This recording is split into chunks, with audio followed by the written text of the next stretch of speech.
रात का समय बेहद शांत था। घड़ी की सुई 3 पर टिक चुकी थी। घर के हर कोने में गहराई का साम्राज्य फैला हुआ था। बाहर की हवाओं की हल्की सरसराहट भी अब बिल्कुल मौन में बदल चुकी थी। और फिर अचानक तुम्हारी नींद टूट गई।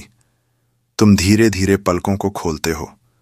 कोई सपना नहीं, कोई डर नहीं, कोई अचानक आवाज नहीं, फिर भी तुम जाग गए। यही वह रहस्य है जो तुम्हें बार बार सोचने पर मजबूर करता है। क्यों क्यों बार बार ये होता है? ये केवल एक रात की घटना नहीं है, ये लगातार कई रातों से हो रहा है। हर बार जब घड़ी 3 से या 4 और 15 बजती है, तुम्हारी नींद अचानक टूट जाती है, बिना किसी स्पष्ट कारण के। अब सोचो, क्या यह केवल संयोग हो सकता है, या फिर क्या यह वह दिव्य बुलावा है जिसे तुमने अब तक अनदेखा किया है? परमहंस योगानंद कहते थे, जब आत्मा उच्चतम स्तर के लिए तैयार होती है तो ब्रह्मांड स्वयं उसे जगा देता है। यह जागना केवल शरीर की नींद से नहीं, बल्कि जीवन के गहरे सत्य से जुड़ा होता है। 3 मुआयन से 5 बजे तक का समय हिंदू शास्त्रों में ब्रह्म मुहूर्त के रूप में जाना जाता है। यह कोई कल्पनाशील अवधारणा नहीं है। विज्ञान और अध्यात्म दोनों इसे प्रमाणित करते हैं। इस समय वातावरण अत्यंत शुद्ध होता है, प्रकृति मौन रहती है और पृथ्वी की ऊर्जा न्यूनतम स्पंदनशील होती है। यही वह क्षण होता है जब आत्मा और परमात्मा के बीच की दूरी लगभग शून्य हो जाती है। यदि तुम इस समय अचानक जागते हो तो समझ लो यह सामान्य शारीरिक प्रक्रिया नहीं है, बल्कि आत्मिक चेतना का आह्वान है। शरीर थका हुआ होता है, मन उलझा हुआ होता है, लेकिन आत्मा जानती है यह समय उसके लिए आरक्षित है। अब कल्पना करो, जब पूरी दुनिया सो रही होती है तो कौन सी शक्ति है जो तुम्हें जगा रही है? न कोई अलार्म, न कोई पुकार। फिर भी तुम्हारे भीतर एक आवाज धीरे से कहती है, जागो, अब समय आ गया है। क्या यह तुम्हारा अंतर्मन है? क्या यह तुम्हारे गुरुओं का संकेत है, या स्वयं भगवान ने तुम्हारे नाम से पुकारा है? योगानंद कहते थे, ईश्वर बार बार संकेत भेजते हैं, लेकिन जो जागते नहीं वे उन संकेतों को अनदेखा कर सो जाते हैं।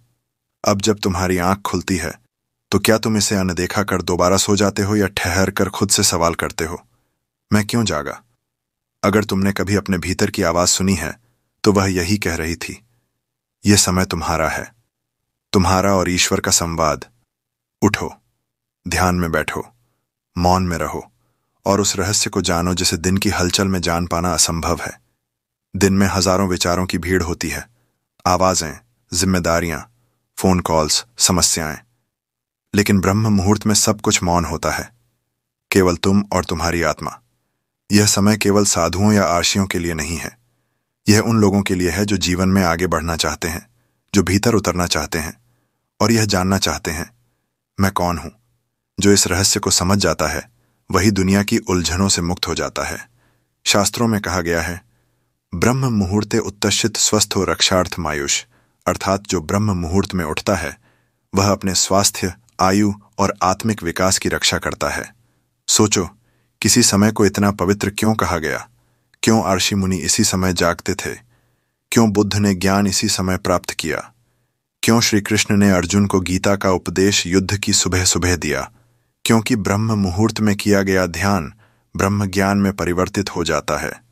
परमहंस योगानंद जब अमेरिका में ध्यान सिखाते थे तो कहते थे, यदि तुम्हें सुबह सुबह नींद से जगा रहा है तो इसे दैवीय सम्मान मानो। भगवान तुम्हें याद कर रहे हैं, इससे बड़ा बुलावा और कोई नहीं हो सकता। अब सोचो, यदि तुम रोज 3:33 या 4 बजे जागते हो और फिर कुछ नहीं करते, तो क्या तुम उस बुलावे को ठुकरा रहे हो? क्या तुम ब्रह्मांड द्वारा भेजे गए संकेत को अनदेखा कर रहे हो? समझो, यह कोई गलती नहीं है। तुम्हारी आत्मा, तुम्हारे कर्म, तुम्हारा जीवन, सब मिलकर यह संकेत दे रहे हैं। जब तुम इस समय उठते हो तो सिर्फ जागना ही पर्याप्त नहीं है। उठो, हाथ पैर हिलाओ मत, मौन रहो, अपनी सांसों पर ध्यान दो, अपने भीतर झांको। कुछ नहीं करोगे तो भी बस बैठ जाओ, क्योंकि वह 15 मिनट की जागृति, वह शांति पूरे दिन को बदल सकती है। कल्पना करो, यदि तुम इस बुलावे को गंभीरता से लेते हो, ब्रह्म मुहूर्त में उठकर ध्यान करते हो, मन हल्का हो जाता है, जैसे कोई बोझ उतर गया हो। फिर अगली रात वही प्रक्रिया। धीरे धीरे तुम अपने जीवन में नई ऊर्जा महसूस करते हो। यही परिवर्तन है जो ब्रह्मांड के बुलावे के माध्यम से आता है। अब तुम्हारे पास दो विकल्प हैं। इसे नींद में आई रुकावट मानो या इसे दैवीय निमंत्रण मानकर जीवन की दिशा बदल दो। जब तुम सुबह 3:30 पर जागते हो, ब्रह्मांड कहता है, तुम्हारा समय आ गया है। योगानंद कहते थे, जब आत्मा बुलावा सुनती है तो शरीर थकान का बहाना बनाता है, लेकिन जो उस बुलावे पर चलता है वह कभी पीछे नहीं लौटता। इस समय जब तुम जागते हो, चारों ओर अजीब सी खामोशी होती है। न हवा चलती है, न पंछी चहचहाते हैं, और तभी तुम्हारे भीतर कुछ घटता है जिसे शब्दों में नहीं बताया जा सकता। यह कोई सपना नहीं, कोई डर नहीं, ये एक हल्का कंपन है, जैसे किसी ने तुम्हारी आत्मा को छू लिया हो। योगानंद जी ने इसे आत्मिक चेतना की हलचल कहा। जब आत्मा अपने मार्ग से भटकती है, ब्रह्मांड संकेत भेजता है।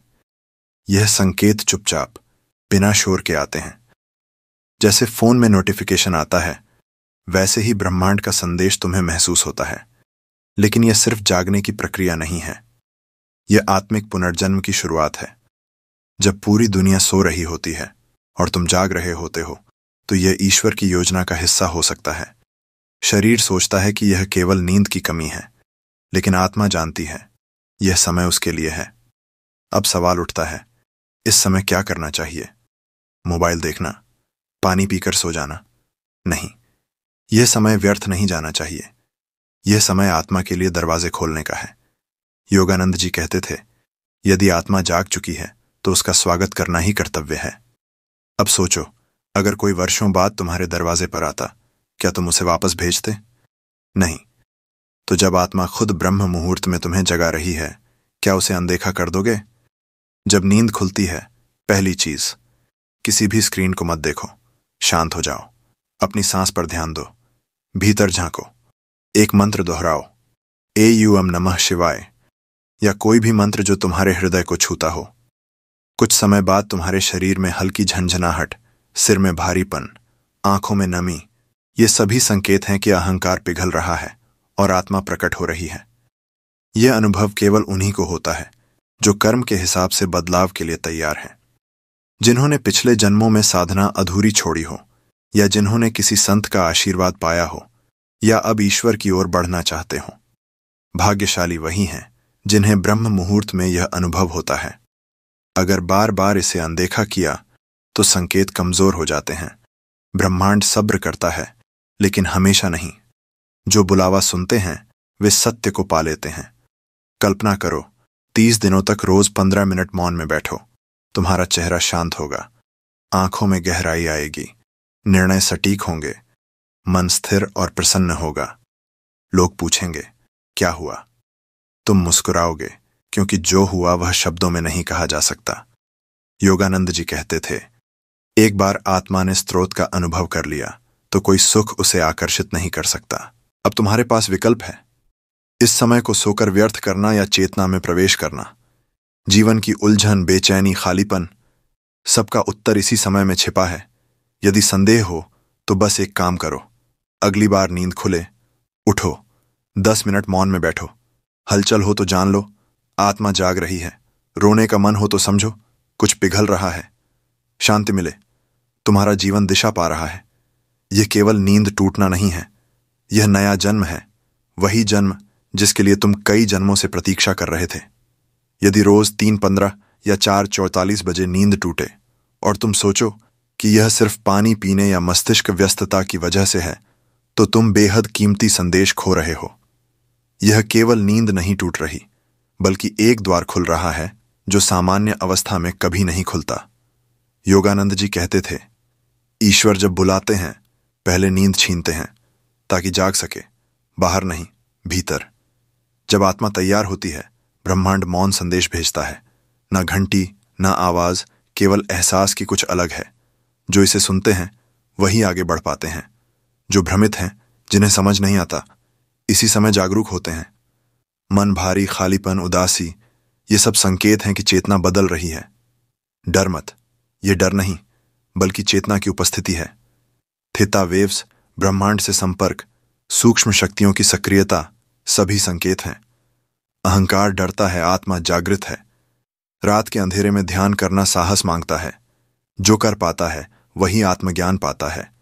जागृत होने पर संवेदनशीलता बढ़ती है, भीतर हल्का कंपन, ऊर्जा की धाराएं महसूस होती हैं। याद रखो, ब्रह्म मुहूर्त में उठना साधारण नहीं। ईश्वर की शक्ति सबसे ज्यादा सक्रिय होती है। हवा में कंपन, शांति और भीतर की ऊर्जा, ये सब आत्मा को खोलते हैं।